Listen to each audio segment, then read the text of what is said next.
Former Air Chief SP Tyagi is applying for bail. He has, of course, been sentenced to judicial custody till the end of the month. This is an unprecedented and high-profile arrest in the Agusta Westland chopper scam, which has reopened the public debate here in India. The Congress is, of course, calling this a diversionary tactic by the CBI. But a number of former military officers, including former air chiefs, are rallying behind SP Tyagi. They are saying he is being scapegoated. After all, if there were decisions, he could not have taken them alone. The question now becomes, where does the money trail end? The one man who may have an answer to that question is one of the middlemen that the CBI is saying it is on the heels of. James Christian Michel. He's joining us now from Dubai. He has spoken to us previously about how he's willing to cooperate with the agencies. There is an Interpol notice out for him, but he has so far not come to India. Mr. Michel, let me start by asking you how you see the most recent developments. We've had an ex-air chief taken into custody. We've had former air chiefs saying he could not have acted alone.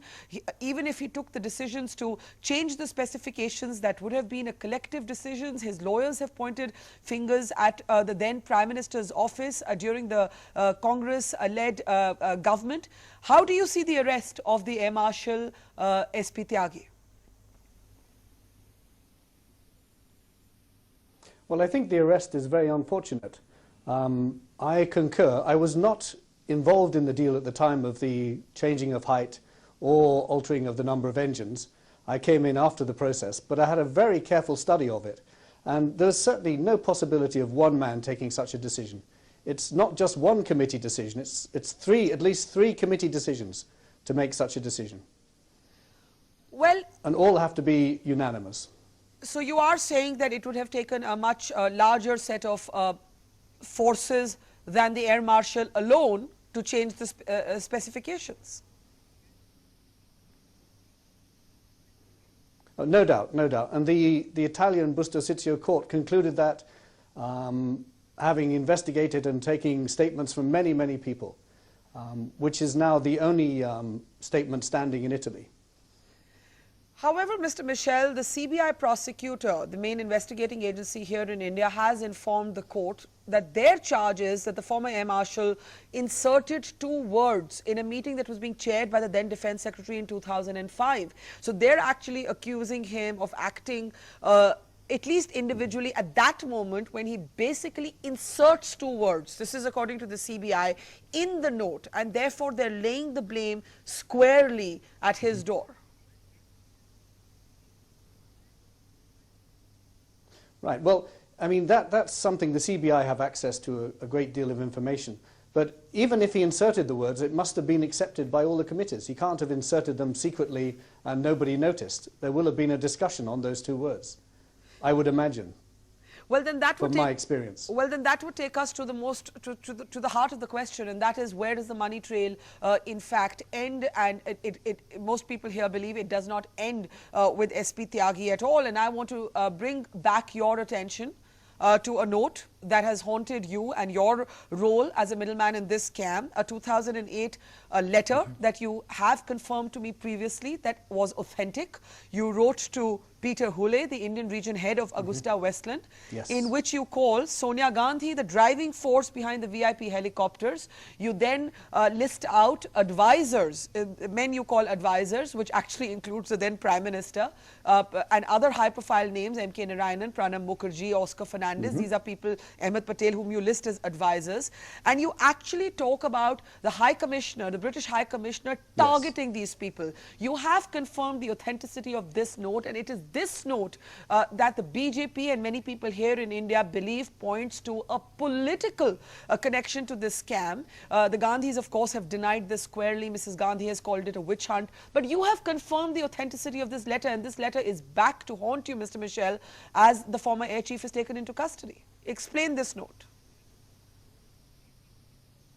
Yeah, no, I think haunting is the wrong word. It was a letter to internally inside Agusta Westland, recommending who would be involved in any sort of decision-making process, no matter how distant that may be, and who they could consider saying to the High Commission they should be marketing to. When a Prime Minister travels to America, He's inundated with formal requests to visit factories, to look at products. This is normal marketing. So not only did it not go directly to anyone, it went to the company, it went to the High Commission, and then for them to decide what is politically correct, what is protocolly correct to do. And in fact, I think they probably did nothing with that. Why would you call Sonia Gandhi the driving force in a chopper deal where she's not actually meant to be even using those choppers?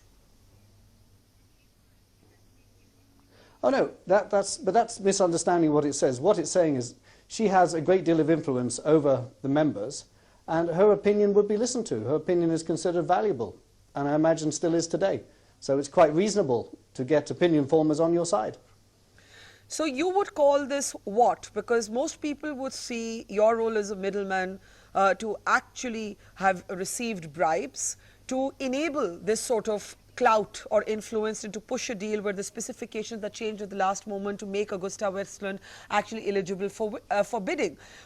What do you call targeting a set of high-profile people in government, from Manmohan Singh to M.K. Narayanan to Sonia Gandhi? You are clearly advising the Agusta Westland head to target these people. That's the word you use.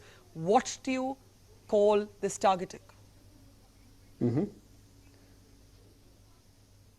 No, I would consider it marketing. It's what all companies are doing. Do you think Boeing are doing anything different? During the very big fighter program, every kind of government intervention was taken for the very large multi-role fighter program. So this is pretty normal. What do you mean by normal? I can assure you, all governments marketed. What do you mean by normal? Are you calling bribes normal? Are you calling bribes normal? Are you calling taking commissions normal? Certainly not. No. No, it's unacceptable and it's not normal. That I'm not calling at all. But marketing, using diplomatic channels to market national products, is quite normal. And I can assure you the French embassy, the American embassy have been marketing heavily, as do the Russian embassies. The difference, of course, Mr. Michel, and you are familiar... So all that note is doing is asking for support from the High Commission. Sorry. All that note is doing, complete your point, all that note is doing is marketing to the party in power. Yeah. You're saying that all that note is doing... recommending to the High Commission to, yeah. In other words, lobbying. In other words, lobbying. Yes. Now, you are insisting that... Yes, I think lobbying is a modern word. It's, yeah. Yeah. Now, you are insisting that no money in fact changed hands, that you're calling marketing and lobbying normal, but not in fact bribe giving and taking. But this note in my hand, which you would be familiar with, I did show it to you the last time I interviewed you as well, Guido Haschke's budget sheet, so to speak. This actually has entries of money against different names, right? And you have very, very contentiously something called FAM, which is broadly understood here in India to refer to family. And it has an entry of 15 to 16 million euros against it, right? You've seen this note. There are other entries. There's an entry short form for Air Force. There's an entry which refers to AP, which here was speculated meant the Congress leader Ahmed Patel, though he flatly denied that he'd ever met with you or he even knew how to pronounce the name of Agusta Westland. Please explain this budget sheet and these diary entries. Right, well, thank you for giving me the opportunity. Okay, this budget sheet was apparently written by Haschke, and Haschke alleges that it was dictated by me. He said at the meeting there were three people. There was Guido Haschke, myself, and my English business associate. Of the three people supposedly present at that meeting, only Guido Haschke has recollection of it. The other Englishman who was supposed to be present has given an affidavit that he was never present, never saw it, and never heard of such a discussion. I had certainly never seen it before I saw it in the Indian press. It was written out with the sole purpose of making a deal with the prosecutor and left in a black bag under Guido Haschke's mother's bed so that it might be found as part of his plea bargain with the Italian prosecutor. This is a very normal practice. You know very well in India, if you're in danger of being raided, you put in your safe a black book where you list all the people you pretend to have paid so that if you get prosecuted, it causes an enormous mess. And that's exactly what Haschke did. It's the oldest trick in the book, and I'm really shocked that an Italian prosecutor, and we're all falling for it. It's clearly not correct. Because what it states is everybody in the power chain had a kickback, which is ridiculous. You're actually saying that this note was made up by Guido Haschke as insurance for himself, and it's absolutely false? Absolutely. It's anyone who looks at it could identify it cannot be correct. It's obviously made up. And Haschke even admitted that he didn't understand fully what all the names meant. He just sat down and wrote it out, knowing what trouble it would cause. But you know, Mr. Michel, listening to you, you would want us to believe that... But I can give you more evidence than that. Okay, what is the evidence? What is the evidence? Right, okay. So Mr. Haschke claimed when he was being cross-examined by the prosecutor, Mr. Fusco, that he had to write out the note because I can't write. Okay. Then within the same day, he told the prosecutor that the share split was worked out between he and I wrote the sentences at the bottom in handwriting. Yes. So Mr. Haschke has to make up his mind, am I literate or am I not? Because one of those two notes are forgeries, or both of them are. Okay. But what he said is absolutely incongruent. Either I wrote them or I didn't write them, or I can write or I can't write. He doesn't seem to know. But there is a suggestion that Mr. Haschke might turn, you know, we don't have this confirmed yet, but there is a belief that Mr. Haschke may even turn approver for the CBI, that he may in fact help the prosecution become a witness for them. His name is no longer publicly listed on the Interpol list, and you would have seen that as well.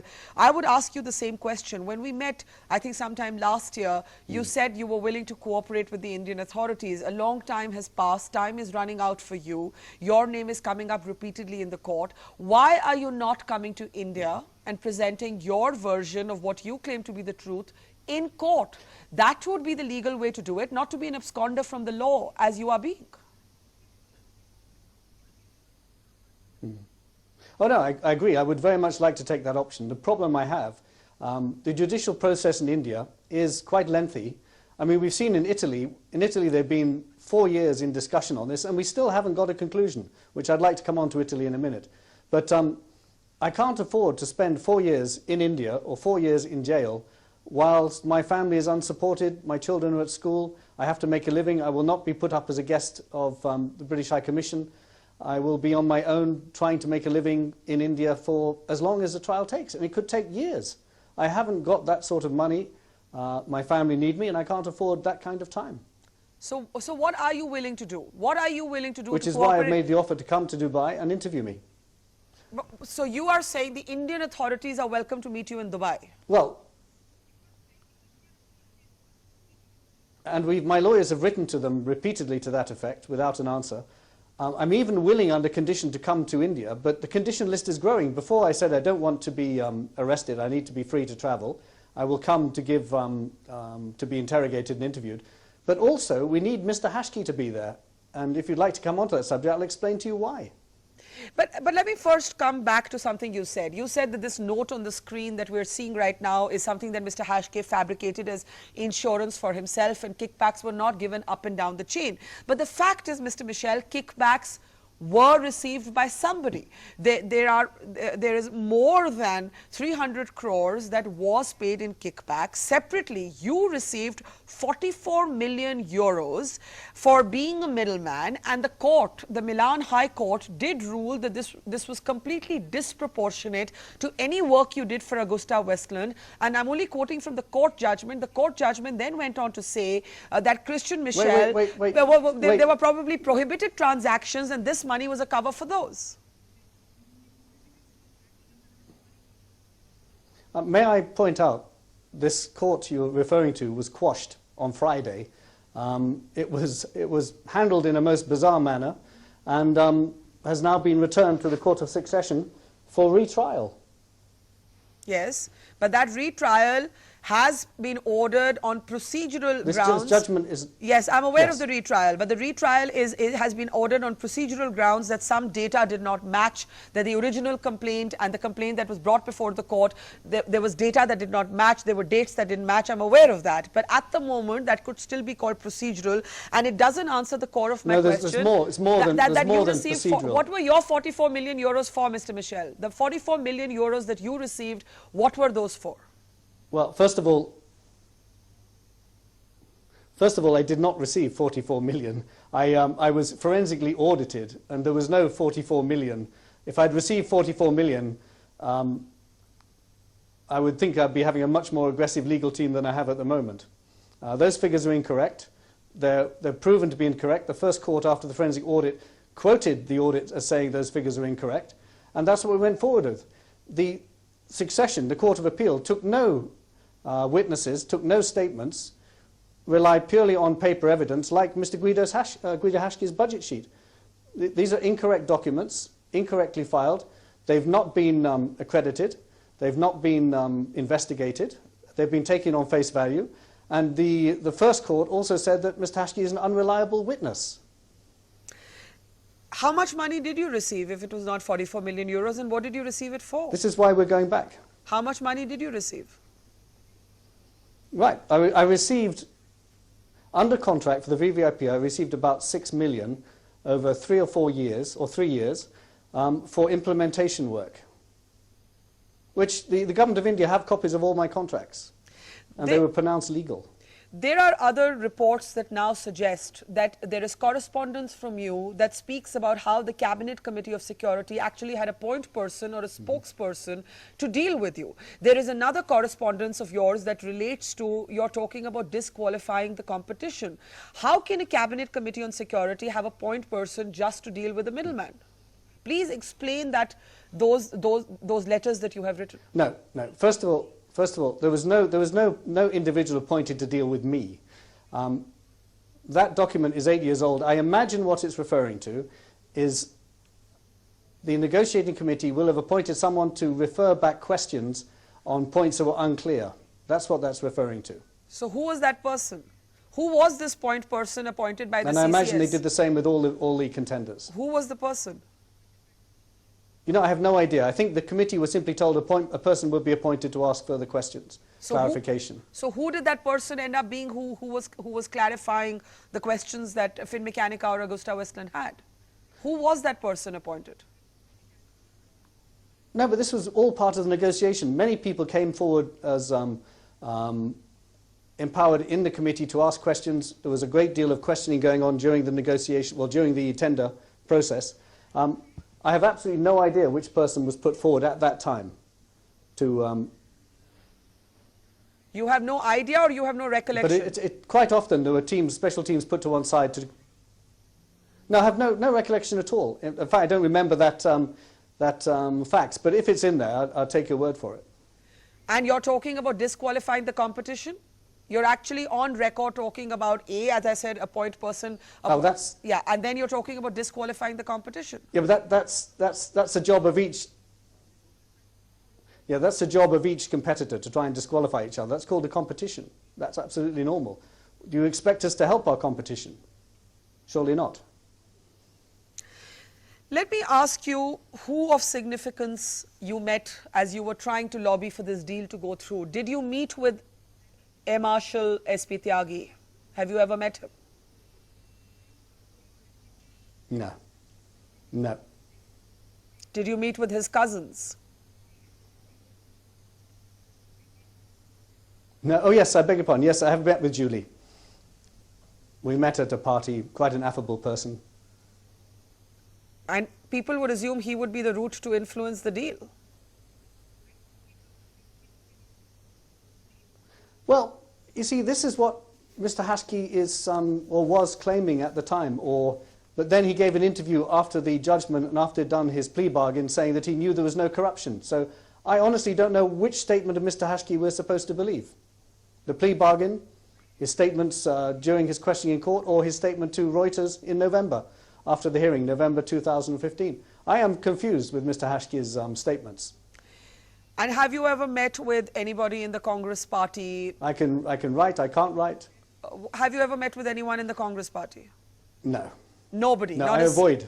Not a single Congress leader? No, I avoid all these people because, no. So does this... It would have been madness. So does this trail go beyond and higher than SP Tyagi? Because my last question to you is, there are former retired military chiefs who say that Air Marshal Tyagi is being made a scapegoat and that there are people higher and beyond him, politicians and bureaucrats, who, if he's wrong, then so are they. Your last comment on that. Okay, my last comment. Yeah, there is something going on. A great deal of money was sent to Tunisia, and from Tunisia it went to Mauritius. The only reason you make such a trail is to hide your activities. It's clearly illegal. The person who was responsible for that is no longer wanted. His whereabouts is not known. Interpol have, off the record, told me that the Indian government requested him to be taken off. I do not know why, but we've lost access to the man who could have told us what was going on. And okay. Also, I'm suing him in Switzerland, and I'm suing him in Italy, and I can't find him. So. All right, we'll have to leave it there. Many, many questions. Christian Michel, a man wanted. The CBI, of course, charges you with having been a middleman who also received a kickback. That's something you're denying. You're saying you're willing to be questioned by the authorities in Dubai, but you will come to India only on certain conditions. I think the next step will, of course, be taken by the CBI. We'll leave it there. Christian Michel, Agusta Middleman on the program tonight.